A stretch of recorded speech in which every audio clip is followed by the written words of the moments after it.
À l'ère de l'information, du digital et des nouvelles technologies de communication, le savoir joue un rôle vraiment primordial. Il semblerait que muni de la bonne information, le cerveau humain devient une force de production que nous qualifierons de directe, d'accord? Alors, regardons tout simplement à ces domaines que nous ne connaissons que très bien, que ce soit la famille, la société, le travail, les entreprises ou encore les mouvements sociaux, etc. Tous ces domaines requièrent quelque part notre attention. Il est question d'avoir une information, si pas la bonne information. Alors, que pourrions-nous penser? Est-ce que la connaissance est une clé pour agir? Bonjour à tous, vous êtes sur I Need Air, je suis Vivette Oko. Très heureuse de vous retrouver, je sais, ça fait très longtemps, mais nous sommes là, nous sommes bien en forme et j'espère que vous vous portez également très bien. Aujourd'hui, nous allons parler donc de la connaissance, clé pour agir. Alors, est-ce exact? Dans quelle dimension et dans quelle mesure la connaissance est une clé pour agir? Nous allons voir ensemble avec le pasteur Simon Oko que j'ai avec moi sur le plateau I Need Air. Alors, je sais que vous le connaissez déjà, mais je vais le présenter pour ceux qui nous rejoindraient. Pasteur Simon Oko, bonjour. Comment vas-tu? Ça va très bien, toi? Super bien. Alors, bienvenue de nouveau sur le plateau I Need Air. Merci. Le pasteur Simon Oko est tout simplement mon époux et c'est également un ministre de Dieu, pasteur au sein du MJC Centre Gospel, Main de Jésus-Christ, Centre Gospel, une église basée ici en Belgique où il œuvre activement pour la gloire de Dieu. Pasteur Simon, comme ça, à chaud, la connaissance serait-elle une clé pour l'action, pour agir? La connaissance serait-elle une clé pour agir? Oui, parce que celui qui ne connaît rien ne pourra rien faire. Celui qui ne connaît rien ne pourra rien faire. Très bien. Alors, pour nos internautes, et je me mets à la place de quelqu'un, du coup, celui qui ne connaît rien, donc tu parles de connaissance, qu'est-ce qu'est la connaissance, selon toi? Bon, ça dépend du domaine, mais on peut dire que la connaissance est quelque chose que l'on emmagasine par rapport à un domaine spécial. Par exemple, un peintre a une connaissance des couleurs, de la matière et a une connaissance aussi de la base dans laquelle est fait l'endroit où il est censé mettre sa peinture. Donc il connaît les couleurs, il connaît les différentes sortes de peinture. En fait, il a une expérience. Voilà, la connaissance peut être définie comme une expertise que nous avons dans un domaine en fonction du temps qu'on a mis à s'accoutumer à ce domaine. D'accord, tu as parlé au départ, tu as dit donc quelque chose que l'on emmagasine et tu as précisé une expertise. Peut-on tout de même nuancer et alors préciser que cette expertise n'est que théorique? Alors ça dépend du cheminement, du parcours de la personne. D'accord, très bien. Il y a des gens qui ont emmagasiné des choses d'abord sous un volet théorique, après qu'ils ont dû à pratiquer. Mais en réalité, en fait, ce qui va donner l'expertise, ce n'est pas la théorie. L'expertise vient avec la pratique. Très bien, donc si je comprends bien, on peut dire que la connaissance, finalement, dire d'une personne qu'elle connaît, c'est une personne qui a pratiqué, expérimenté. C'est une personne qui a allié théorie et pratique et qui a expérimenté. Quand on parle d'expérience, là, on quitte automatiquement le domaine de la théorie, on est dans le domaine de la pratique. Parce qu'il faut savoir que tant que l'on reste dans le domaine de la théorie, on ne peut pas parler de connaissance. Je pense qu'on peut dire que la personne a l'information. D'accord, c'est à ce moment-là qu'on revient un petit peu sur notre introduction. On parle donc d'information. Il est question d'une information, mais peut-être pas la bonne information. Alors du coup, cette information ne devient connaissance qu'à partir du moment où il y a pratique. Voilà, cette information confère l'expérience quand elle est pratiquée.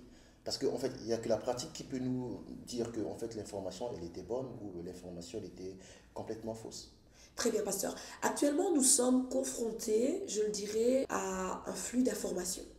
Je pense que les internautes seront d'accord avec moi.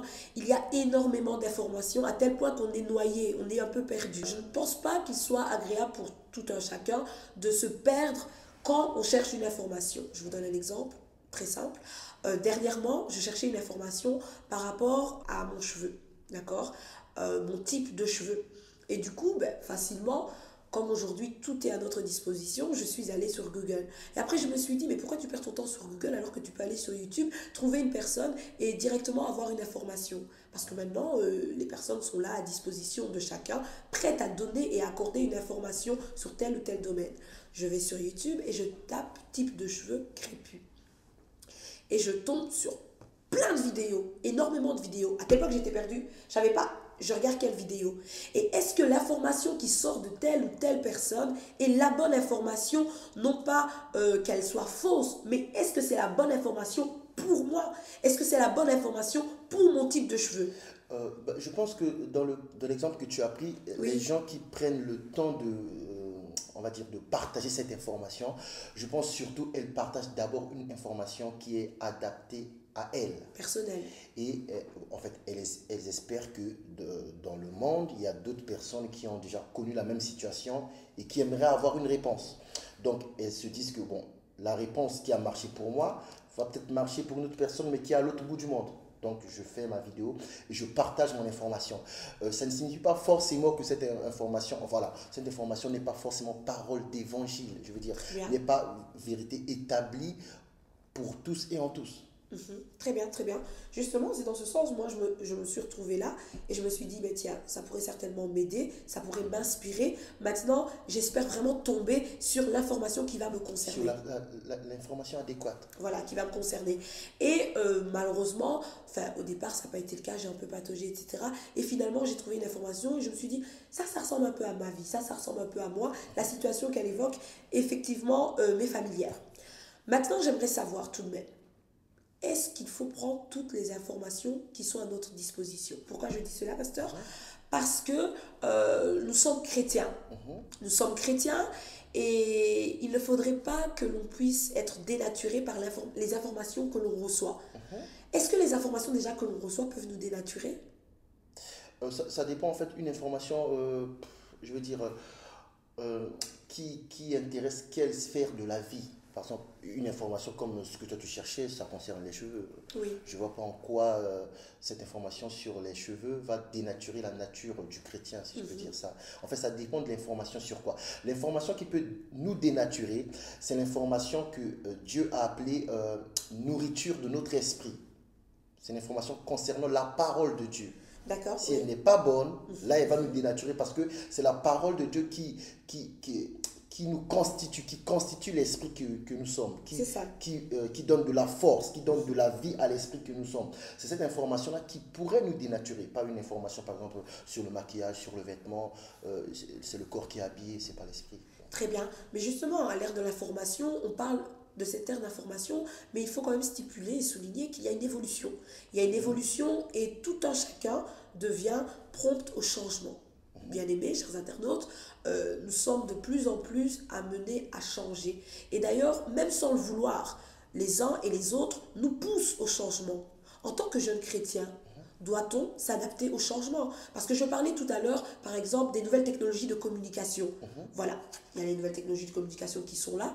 Et aujourd'hui, à l'heure actuelle, on peut dire que bon nombre de chrétiens utilisent ces moyens de communication.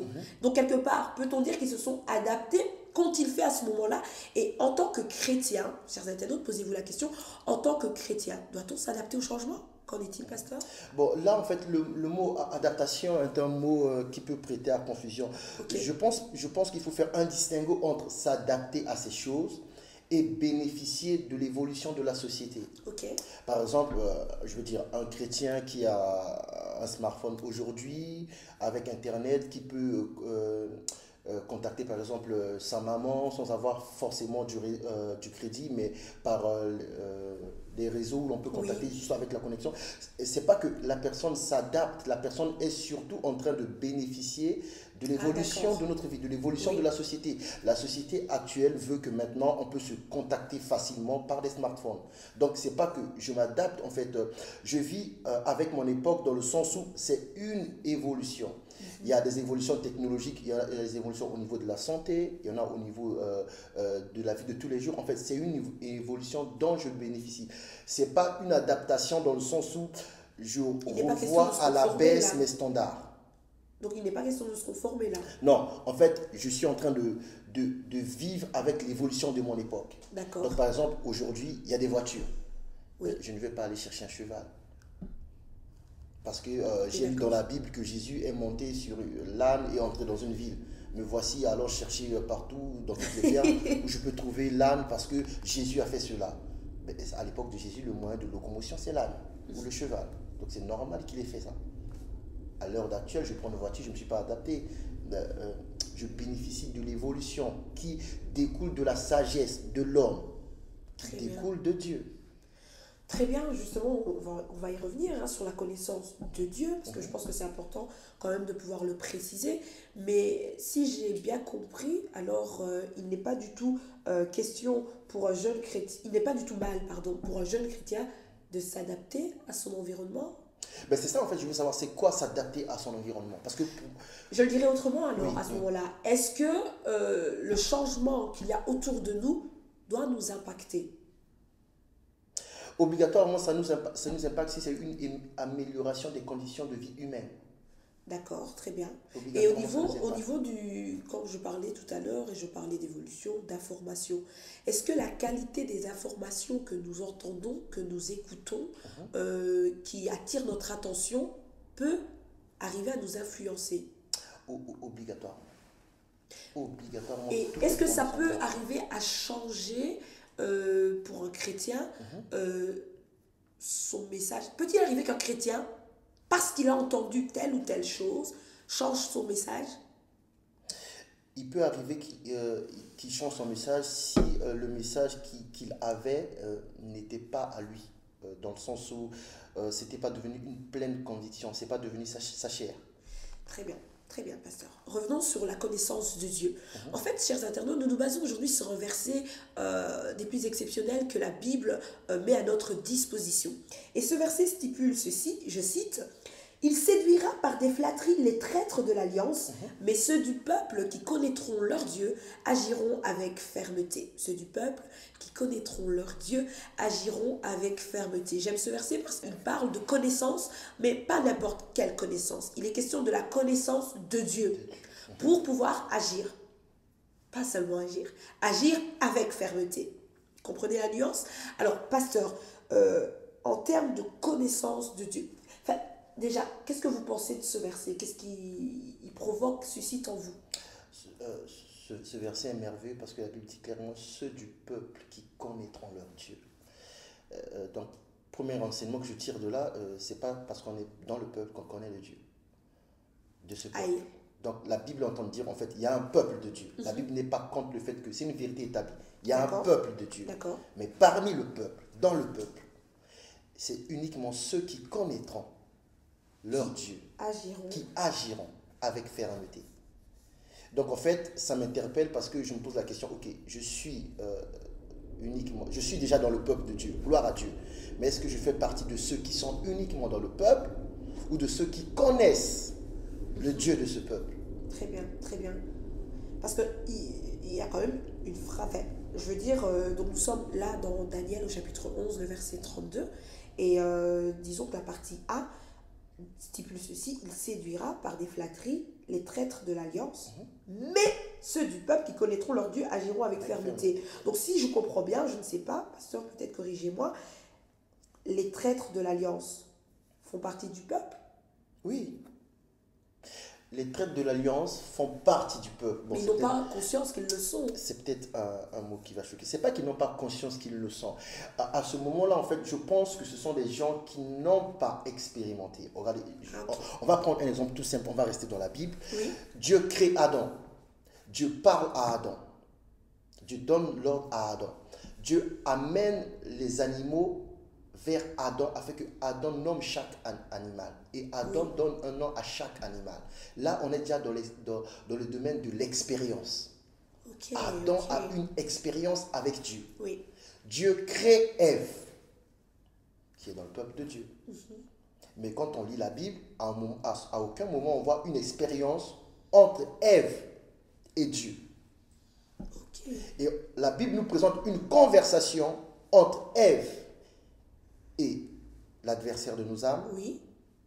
Une conversation entre Ève et l'adversaire de nos âmes.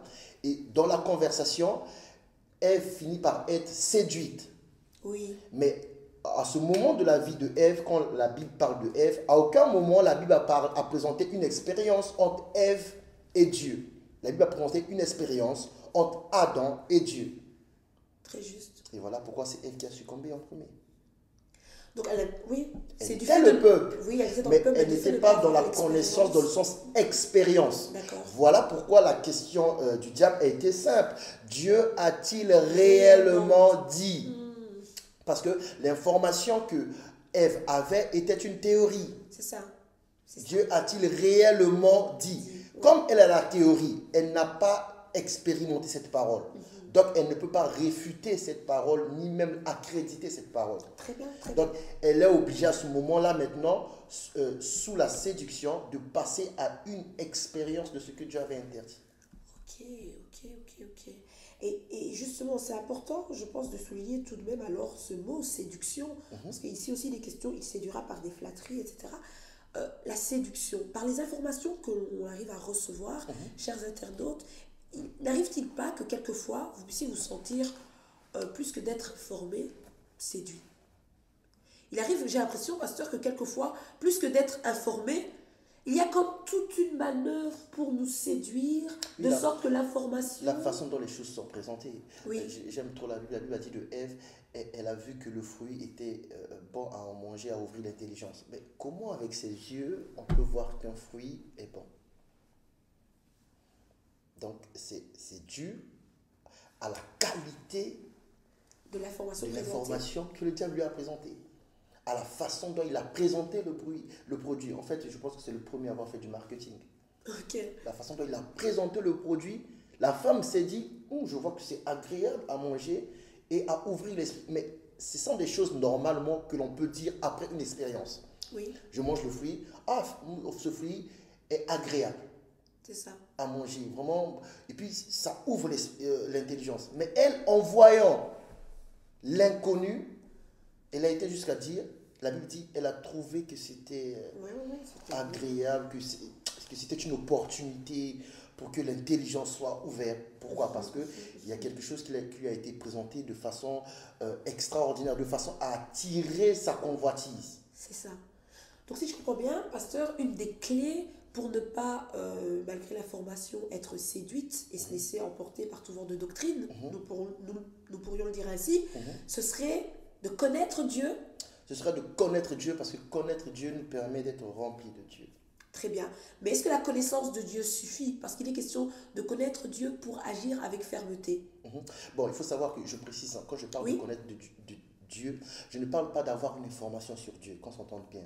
Quand je dis connaître Dieu, Il n'est pas question d'une non, information. il n'est pas question d'avoir une information, il est question d'avoir une relation.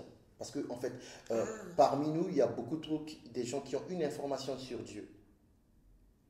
Par exemple, l'information que Jésus est mort et ressuscité. C'est une information. Oui. Tant que tu ne vis pas la résurrection au quotidien, c'est une information. Dieu guérit hier, il peut encore guérir aujourd'hui, il pourra guérir demain. Ça, c'est une information. Vous allez voir la même personne qui a présenté le Dieu guérisseur, quand on lui annonce qu'en fait tu es malade, mais la première réaction, c'est pleurer. La fermeté n'est plus. Voilà, parce qu'en fait, elle avait l'information. Oui. Elle n'avait pas cette certitude, elle n'avait pas cette expérience, elle n'a pas vu Dieu toucher et guérir. Donc, le jour, en fait, elle a parlé aux gens pour les réconforter. Mais le jour où maintenant la tribulation se présente à elle-même, la personne, vous allez voir que ce jour-là, on va se rendre compte, en fait, tu avais une information sur Dieu. C'est comme, une fois, je pense que sur le plateau, je l'ai dit, en Afrique, il y a beaucoup de gens qui ont des informations sur Paris. Oui. Moi, j'étais en Afrique, il y a des gens qui connaissent les noms des rues de Paris. Ils ont eu une information. Mais connaître la rue en question, ils ne savent pas. Ils vont dire que ouais, il y a des pavés, mais ils ont jamais marché sur les pavés. C'est ça. Ils ont une information. Donc si je comprends bien, la connaissance est véritablement une clé pour agir. C'est une clé pour agir, et pas simplement agir, mais agir avec fermeté. Agir avec fermeté, parce que Dieu sait que nous serons tentés. Voilà, c'est ce que j'allais préciser justement à un internaute. C'est vrai que tu as la connaissance de Dieu. C'est bon d'avoir la connaissance de Dieu. C'est très bien. Et il t'est possible alors à ce moment-là d'agir avec fermeté. Mais agir avec fermeté ne veut pas dire que tu seras épargné de tout ce qui pourra se présenter sur ton chemin. Agir avec fermeté ne veut pas dire que tu seras épargné des défis de la vie ne veut pas dire que tu seras épargné de ce que Satan voudra tenter à ton égard. Ça c'est un peu, en fait, excuse-moi, Oui. je pense que c'est un peu qu'il faut insister. C'est très bien que tu dis ça. D'ailleurs, comment on pourra parler de fermeté si la personne n'a jamais été tentée? Voilà, c'est ça, c'est un peu ça.